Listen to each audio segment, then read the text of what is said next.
social, I wish I could spell impediment, but I'll just guess. Yeah, I think also, for example, you could try and frame the debate. So you could, for example, say, porn debates are often about freedom of speech. So I'm going to ask, when do we limit freedom of speech? And I'm then going to use some of those arguments to prove why this is a case where we should limit freedom of speech. Freedom of employment?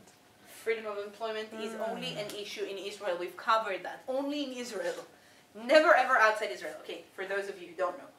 Israel has very few what we call basic laws, what other countries call constitutions.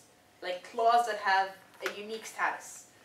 For various political reasons, which we shall not get into, for example, the law of equal opportunities is not a basic law. But the law of freedom of occupation is. That's mostly because that didn't piss anyone off, so everyone was willing to let that go. That is why for Israeli law students and for Israeli debaters, hence, the freedom of occupation is often a good argument. It is never ever a good argument. It is never an interesting argument. No one cares. This isn't something you'd be passionate about. Like, would anyone be willing to be passionate for 7 minutes on a woman's right to work in the porn industry? Like, it's just not that kind of thing you do. You could talk about also, you know, well, if you're an upside, how it promotes women and dantism, but that's not the issue here. Okay, so we have this nice little list of, I forget, I'll put speech here. So we've had that, this is like, first couple of minutes of preparation, sort of, let's brainstorm. Now is the time you need to choose, and you need to organize your speech. And in this sense, you need to think, okay, so this actually links this. So, like I said, so morally wrong because it objectifies women and it exploits women are kind of two arguments that go hand in hand and that you should often speak about together. And then I would possibly, like, what is the most logical flaw from this argument? Like, where would I go after this? What's wrong with it? False conceptions could possibly be one way. I would say not only is it bad for women, but it is also bad for teens, and more importantly, those particular ways in which it is bad to women are part of those false conceptions that are created by teens. So when I link those two arguments together, even if the judge didn't necessarily get what I wanted to do with the first one, I get a second chance to clarify during my construction of the second point, which is precisely the whole point of dedicating time to the structure so that I'm able to link my points so that they flow from one another. Any questions on that? I'm vastly running out of time. Lovely. So next year we'll do an hour and a half workshops. I don't see how, okay, we said that we intend to focus on consequences, but other than that argument, everything is consequences. No, because I'd go for freedom of speech, for example.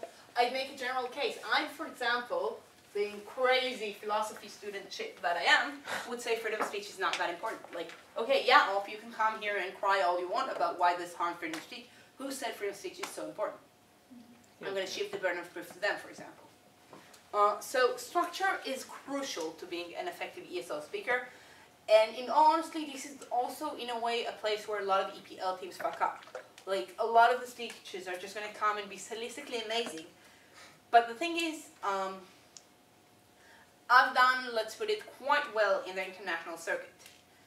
I'm not a very charming kind of speaker.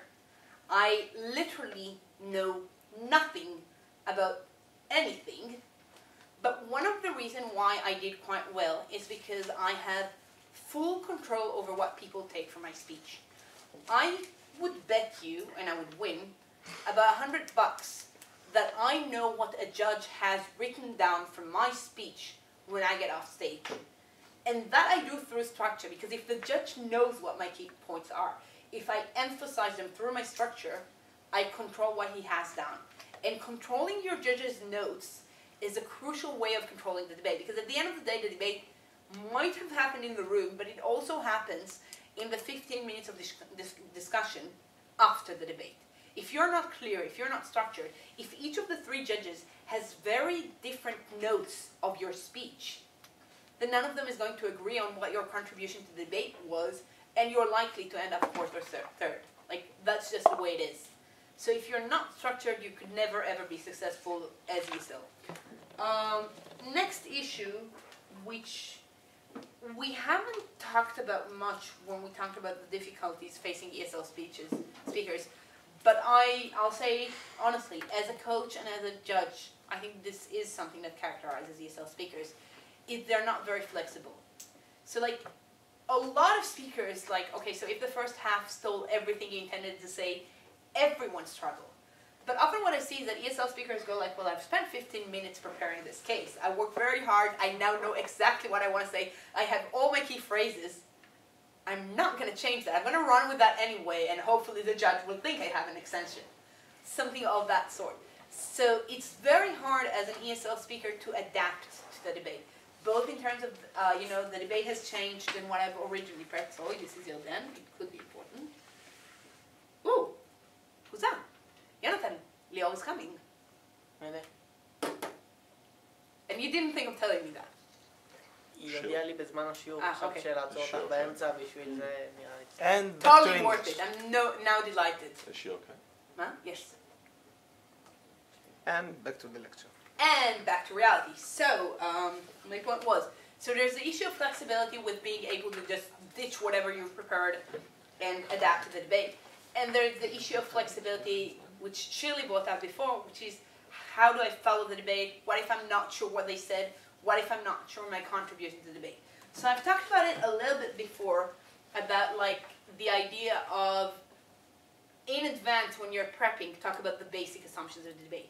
I now want to talk a little bit about how you could run, like, more or less what you've originally planned, especially if you think the first half didn't do it as good as they should, by a very technical sort of form. So my students, most of you know this basically, but here's the thing. Okay, so when I teach people arguments construction, I do it in a very, very methodical way. So, you know, you teach them, so an argument needs to have a title, and then it needs to have a rationale. I don't do it by the sexy method. I know it's an excellent method. There's a reason why I do it this way. And then there's evidence, and then there is normative value, and last but not least, there is conclusion. Okay, so title, quite simple, you all get it. Rationale, this is the logical explanation of why the case is such. So if I, for example, say, I don't want prisoners to vote because I think they've taken themselves out of the social contract, I'm going to basically say, okay, so state is based on some kind of a social contract. We all agree to give up certain freedoms in return to receiving other freedoms. So the only way my freedom of movement is going to work is if I respect other people's freedom of movement. A prisoner has decided that they remove themselves from that contract by committing a crime, by infringing upon the state's laws. And it's because of that they're no longer part of that social contract.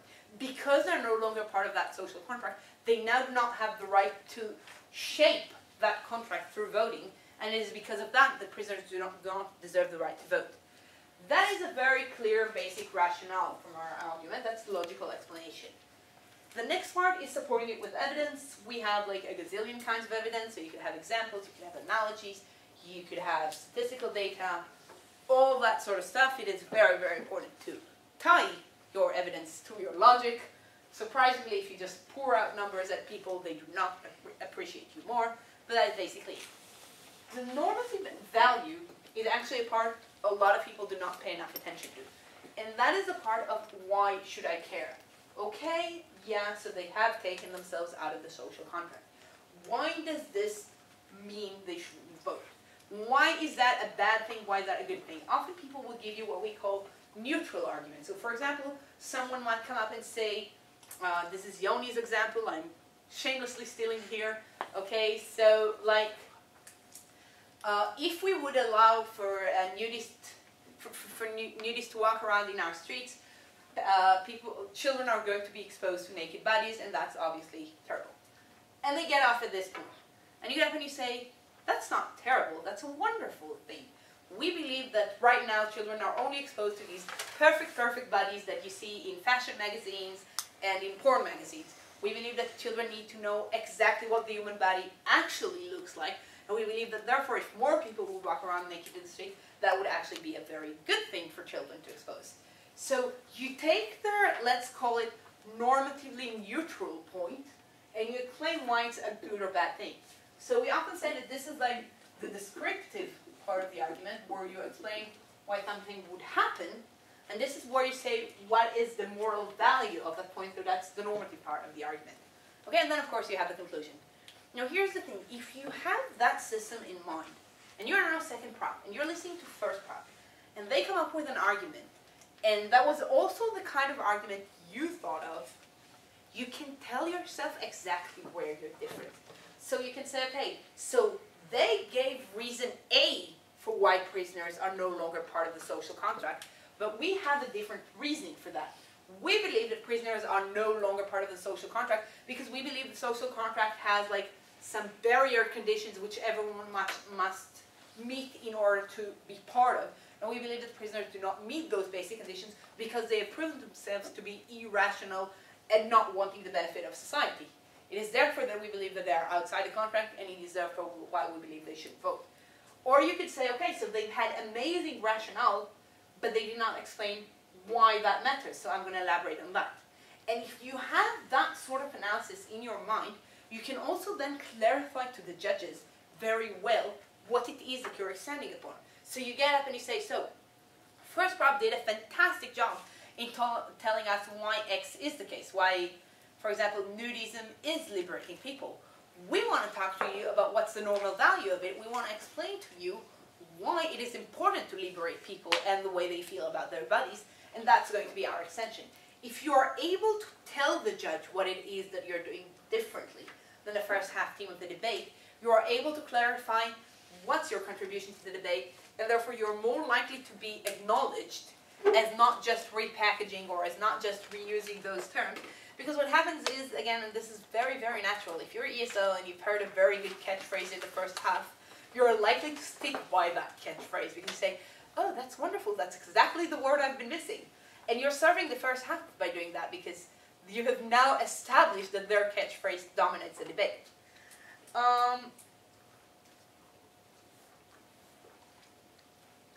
The other thing that I will say is that often, and this again goes in terms of flexibility, and I know that John referred to it in his workshop, so I can be very, very brief about it. Often what happens is, I've been there a gazillion times, so your second prop and comes first prop from Oxford A, and the first speaker goes up and says, well, I have 8 points of why we should do policy A, and my 8 points are going to be this, and this. And then comes second speaker and says, and I have an additional 6 points to what my partner has already established because I'm obviously also going to do a rebuttal. And then you're kind of left with a feeling, okay, everything that can be said on this case has been said. I'm not going to sound better than them. I might have more analysis, but remember that more analysis doesn't mean deeper analysis, which is unfortunate but true. What you can do in such cases is run a negative case. So say everything that is good on our side has been said by first prop. Let's talk about everything that is bad on their side.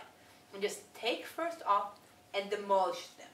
Now that often will get you a second, not a first. But hey, in such a case, say thank you for that second, because you obviously did not have anything constructive to say about the debate. I think that often saying, okay, the burdens of proof on our side have been covered. I can only elaborate on irrelevant material at this point. I want to talk about core issues. I'm going to go head to head with the opening opposition, and I'm going to knock them dead. Like, that's the way to go. And then in the summation speech, what you would usually do in such a case is you would try to integrate your partner's negative points with the opening proposition's positive points so that they would seem as though they complete each other, and then you emphasize what your contribution to the debate was. So, I am exactly out of time. This was charming to know you. Are there any questions? Excellent.